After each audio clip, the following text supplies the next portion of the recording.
So it's good. Does it look right? Yeah, that's what it's supposed to look like. Okay, awesome. Okay, so I think we're good. It looks like we have one person in Twitch, a couple people in YouTube, and everyone seems to be able to hear now. I can see outputs on my end for my microphone and for everyone else in the chat. Sounds a little muffled. Okay, I put my headphones back on better, so that might be a problem. Okay, let's try this again. Let's take it from the top and do a proper introduction now that everything's working. Um, Pardon? Yeah, we're gonna do another round of introduction. Again, hello everyone. I'm Dr. Anthony Redgrave, one of the co-founders of the Transdo Task Force, and I am honored to be hosting this for the Transgender Day of Remembrance. This is when we read our list of people who are on the annual TDOR list who are listed without a name, because that's the major focus of our organization. And I would like the rest of our team who's reading to introduce themselves again, if you would be so kind. Okay, I'll go first. Hi, my name is Victor Veltstra. I'm a board member with the Transgender Task Force, and I'm also the administrator of our LAMP database, which is for missing, murdered, unsolved, unidentified, unclaimed LGBTQ plus persons. And I will be reading the names and then also come back at the end with an explanation for some of the other people who did pass away this year but haven't been included in the official TDOR list. Hey, this is Nate Mears. I'm a volunteer for the Transdo Task Force and do some of the work of helping with the gathering info for the LAMP database, and I'm honored to be here.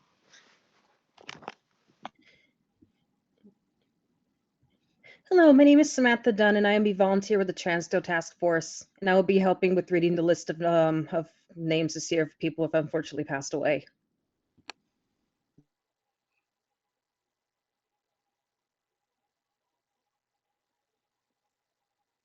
Okay, thank you everyone for your introductions. And just to open the space for everyone, every year we read the list of people on the annual list whose names are not known, and I will be opening with a short reading of a poem by a non-binary creator, activist, and actor and poet who some of you may have heard of, named Alok, and they have written a poem called "There Will Be Elegance in My Ending," which I have chosen as a nice reading to begin our space when we're holding space here. So this is a look. There will be elegance in my ending. The days that I am the most heartbroken, I wear the boldest colors. At a fundamental level, it's about dignity. You will not see me go down without a fight. I might be sinking, but my fall will be stylized, choreographed, and well manicured. There will be elegance in my ending. A commitment to glamour is how I continue, even when the future seems tenuous and brittle and naive. Maybe it is naive, but that evening I moisturized my face with tears, and I put on my heels, and I played pretend until I believed my own performance. In a world that dispossesses me of so much, give me that. And it is not about artifice. There is nothing more real than finding beauty in the places that have been abandoned by the patriarchal machinations which extract our genius and disregard us when done. Like a fruit rind, but we decompose and come back, always, somehow. When I am gutted at the end of the world, I put on my lipstick and remind myself even trash is a renewable resource, teeming with life, beautiful, grotesque, visceral life. Okay, and with that, we're going to begin reading the list of names, and at the end, we will be holding a minute of silence and then opening up to the chat to share any thoughts or any questions that you might have for about 10 minutes at the end. I'm going to start the slide deck, and we'll begin the reading. Again, caution about the extreme violent content warning. We are discussing violent ways in which transgender people have died, and there will be mention of that on many of the slides. So if you wish to leave, if you feel uncomfortable, please do so now. If at any point this becomes too much for you to handle, please leave, and no one will have any judgment.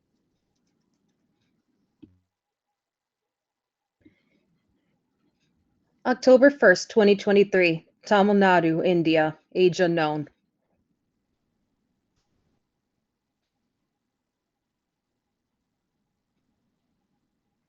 October 9, 2023, La Resurrección, Puebla, Mexico, age 30.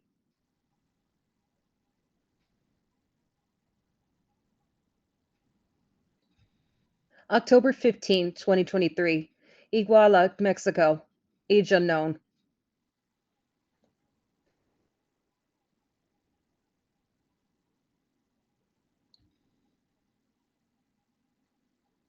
October 18th, Curitiba, Panama, Brazil, age unknown.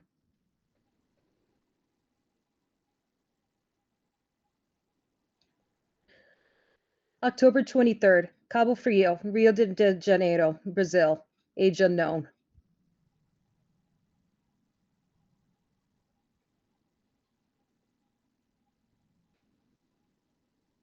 November 3rd, Salvador, Bahia, Brazil, age unknown.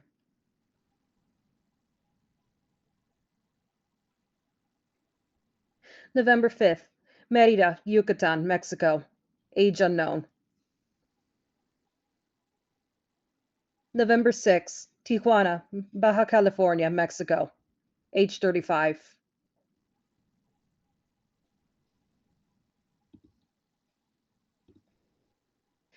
November 9th, Merida, Yucatan, Mexico, age unknown.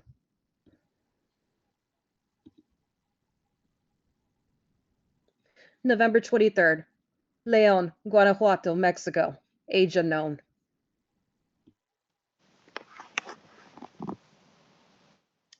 December 1st, 2023, Ciudad de la Costa, Canelones, Uruguay, beaten and shot, age 26.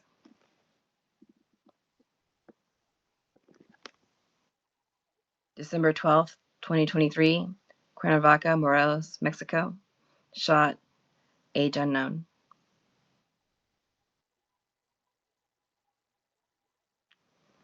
December 20th, 2023, Pedro Azul, Minas Gerais, Brazil, beaten and stabbed, age 22.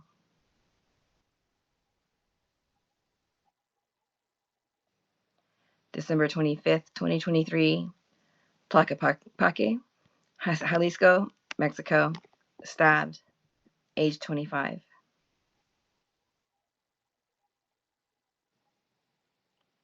December 29th, 2023, Panama, murdered, age unknown.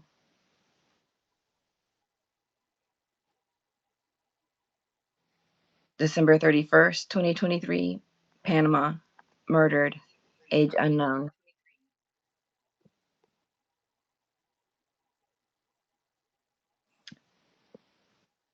Oh, sorry. December 31st, 2023, Tijuana, Baja California, Mexico, beaten and strangled, age 32.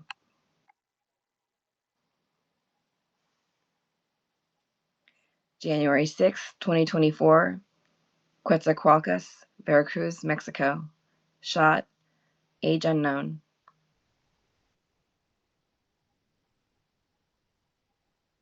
January 10th, 2024, Atahai, Santa Catarina, Brazil, stabbed, age 44.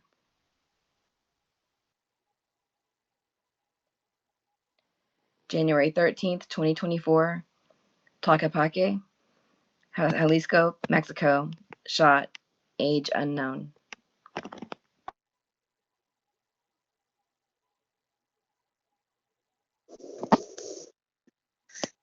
February 13th, 2024, Amazoc de Malta, Puebla, Mexico, burnt, age unknown.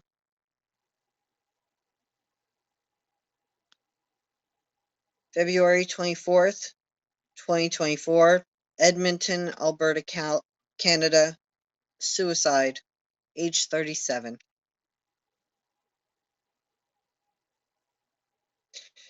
February 26th, 2024, El Valle, Distro Capital, Venezuela, shot, age unknown.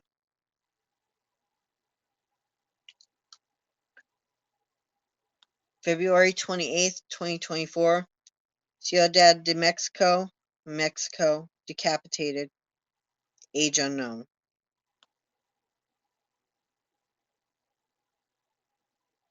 March 15th, 2024, Santa Luisa, Minas Gerais, Brazil, beaten, age 40 to 50. March 25th, 2024, Tuxpan, Jalisco, Mexico, murdered, age unknown.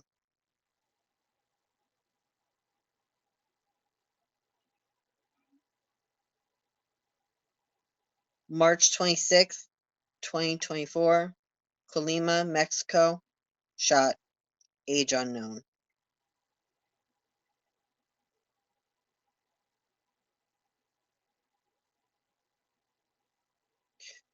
March 28th, 2024, Colima, Mexico, shot, age unknown.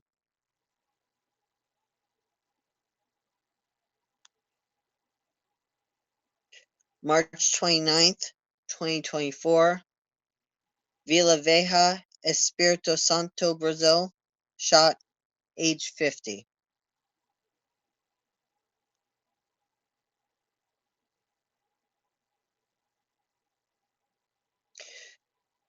April 19th, 2024, Belo Horizonte, Minas Gerais, Brazil, shot, age unknown.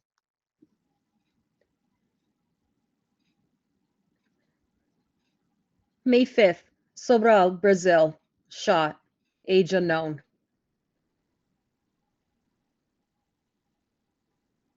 May 19th, 3 unidentified victims found in Kurnool, India, ages unknown.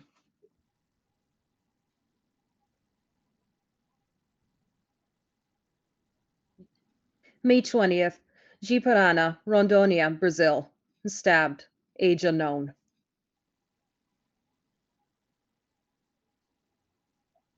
May 27th, Lombardy, Italy, suicide, age unknown.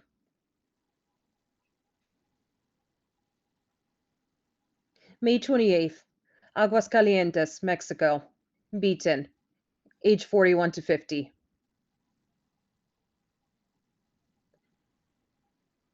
June 29th, San Josep, Ibiza, Spain, suicide, age 20 to 30.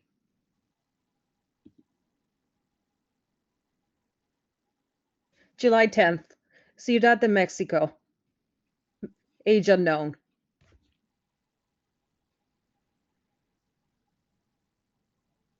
July 15th, Morelos, Mexico, murdered, age unknown.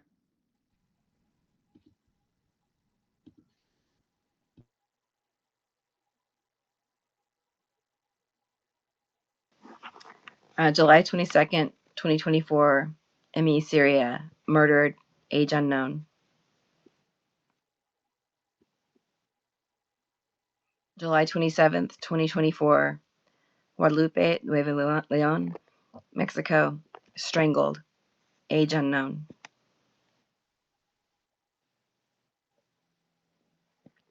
July 31st, 2024, Jalisco, Mexico, shot, age 55.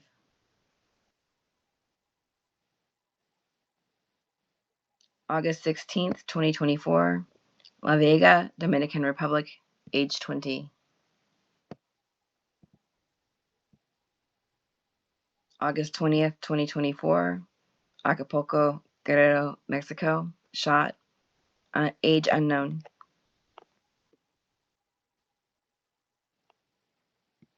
September 4th, 2024, Zapopan, Jalisco, Mexico, age 30.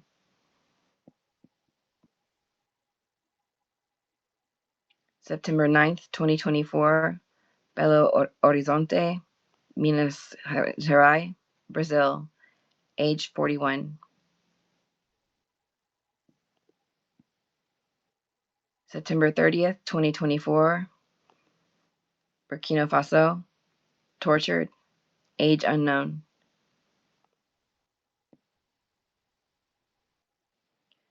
October 10th, 2024, Tamaulipas, Mexico, beaten, age 45 to 50. October 10th, 2024, Maharashtra, India, throat cut, age 35 to 40.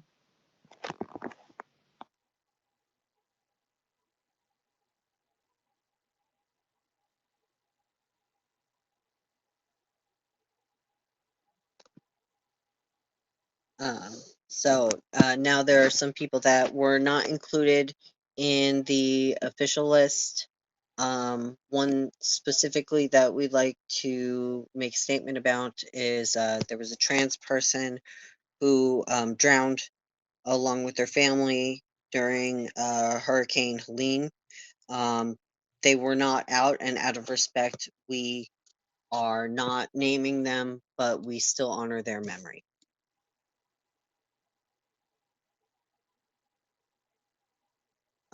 We also have 80-year-old Kathy Van Bruggen, who went missing in Chicago in March 2024 and was found deceased on April 25th, 2024.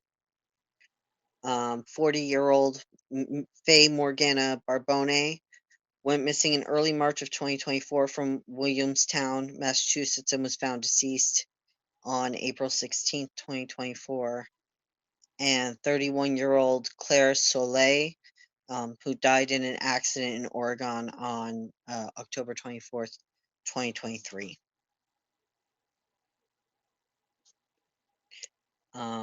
We also have Pepper Michelle Peterson, who was found deceased and was unidentified in Jacksonville, Florida, in November 2023, and was identified in January 2024. 32-year-old Abby Savage was reported missing in May 2023 by Bradenton, Florida, or in Bradenton, Florida. Her body was found in November of 2023, and she was identified in March 2024. And Elliot Ganiel went missing and was found deceased in March 2024 in Northfield, New Jersey.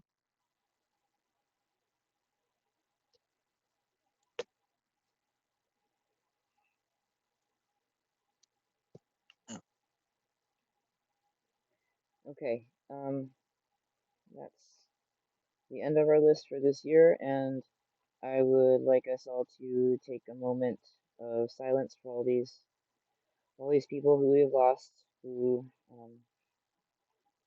may not be named but are in our memories. I will give us a minute of silence, and then we can open for questions and thoughts from the chat if anybody feels compelled to do so.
Okay, thank you all for your reverence at this time. If there's anyone who's been watching in the chat and would like to share any words or ask any questions, we are open to that presently.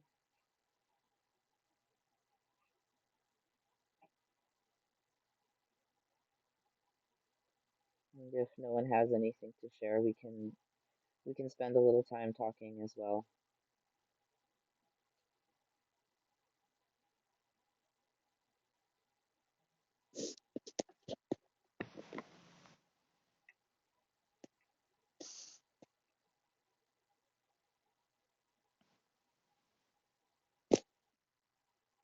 I want to mention that TGEU, who tracks trans murders around the world and has been doing it for years, just put out a note the other day that they've crossed their 2000th case, which is a grim and horrible milestone. Mm, But I am glad that they are doing it and compiling the information, and that they exist and are pushing for trans rights around the world. yes, that is much appreciated. The numbers are upsetting no matter what, but they need to be witnessed. And they're also inaccurate. Like I said, there's 8 people that I know of that are not listed. Um, and uh, there's definitely more that we'll find in the upcoming months and years from this year, and likely most vigils and everything else will never acknowledge them. There's a bit of a gap in between Tidor and the end of the year, where a lot of organizations uh, don't continue to count the people for the end of the year, into next year. They only mention the ones in the present year.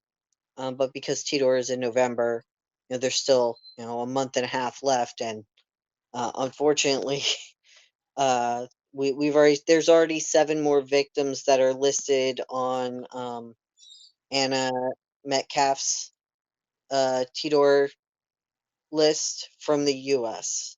There's 30 total as of 4 o'clock this morning, Mm, just in the past month. So, just to be aware, we go back a little bit further to make sure that we're still not missing people from last year, from 2023, that weren't mentioned this year, yeah, or that and it is or that important to mention that there's going to be so many more than we realize that aren't reported because of not being reported or being stealth or not being included in the list for some reason. So yes, the numbers yeah, will always be higher than they appear. or difficulty in finding information about them or what happened. Hmm. Organizations like the HRC only state people uh, who died violently, Hmm. um, and amongst those, only the ones that are reported to them. Yes. So if they don't know that a case exists, they will not mention it. And that's not because they're intentionally being obtuse or anything, or intentionally leaving Hmm. people out, but it's because the information hasn't made it to them. Yes, it's very hard to track. It's very hard to aggregate all the numbers. So we have one comment on Twitch from My Loved One is Missing says, "Thank you for taking the time to honor them all. Heartbreaking, just so many." And thank you for being here as well. We appreciate Yes, your participation and your reverence. yes, thank you so much. The person who runs that page is incredibly supportive and very, very good, and they do great work for people from all kinds of demographics and all over the country and the world. So definitely high praise coming from them, because they do very good work. Yes, and we greatly appreciate it. Everyone who gives time to this work is so valuable and so important. And she says it's just me running it, Ashley Young, and thank you. Yes, thank you. Yes. We're here Thank you, to Ashley. we're here I in was trying solidarity with you. trying to preserve your anonymity there.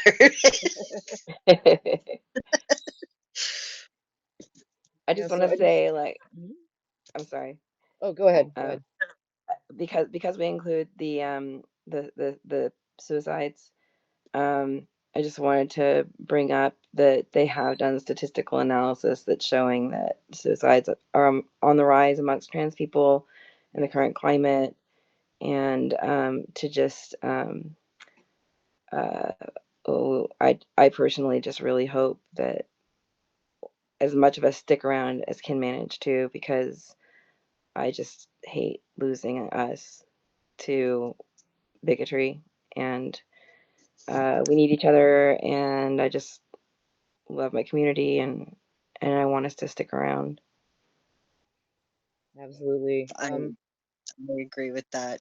And I think at this time it's very important to mention that people in our community that we lose to suicide, um, that's there's a direct correlation between that and the state of society and acceptance and treatment of trans people as a whole.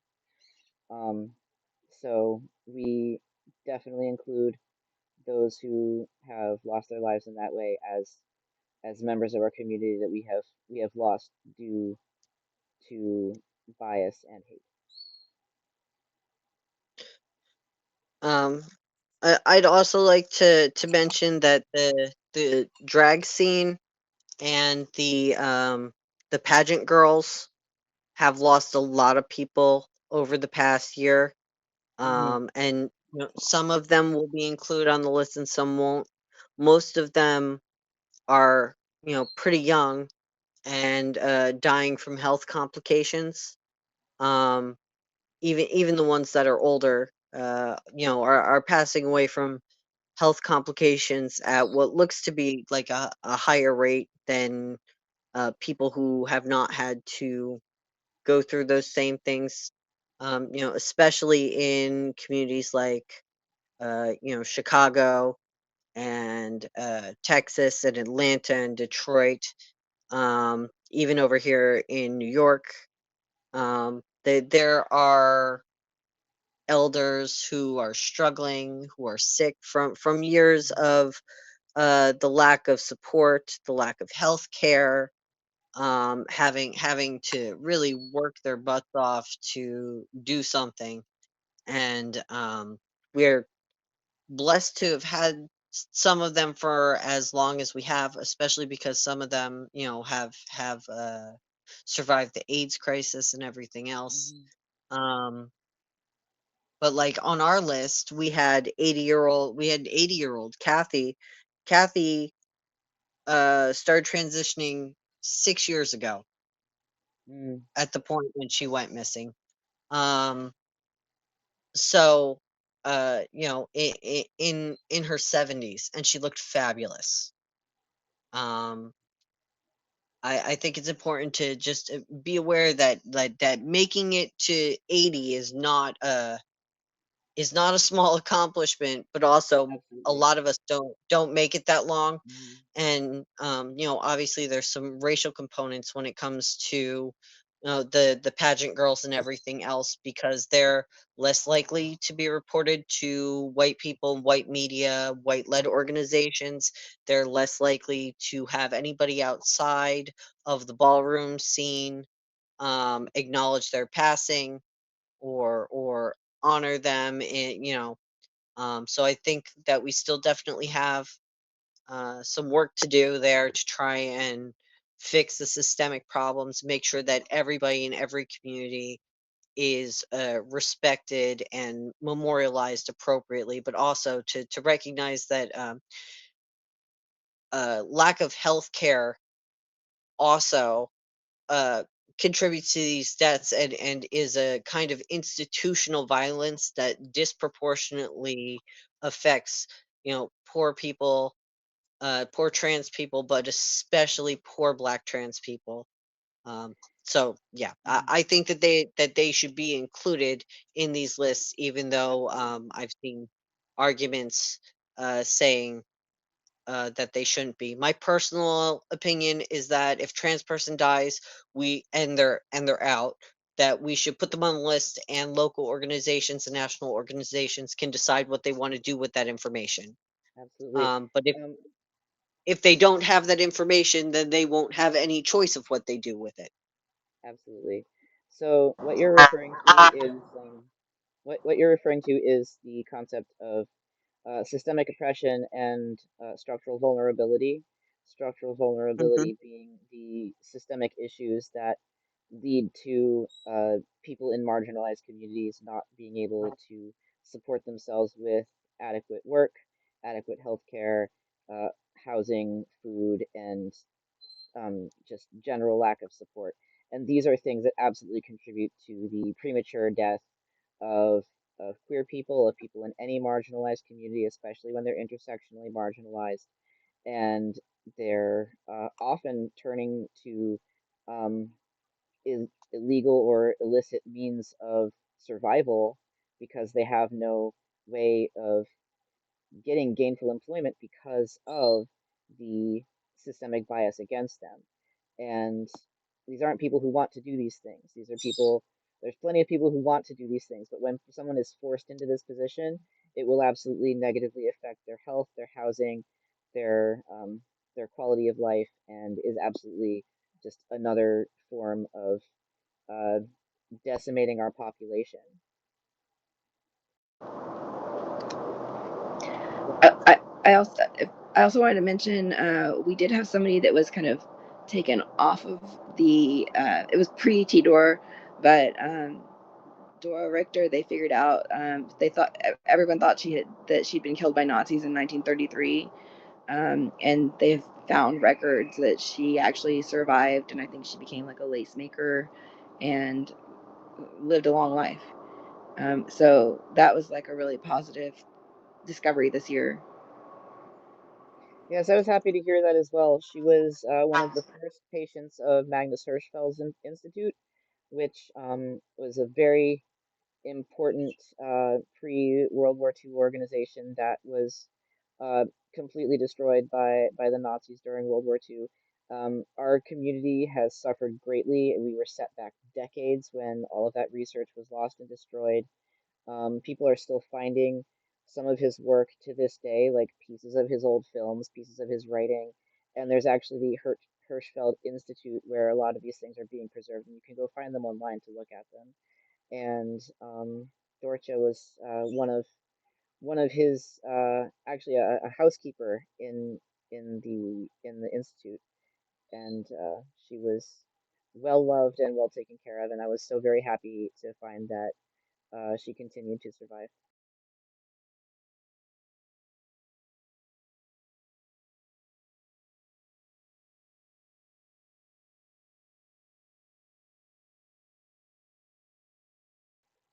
If we have no other comments, I believe that we can end here.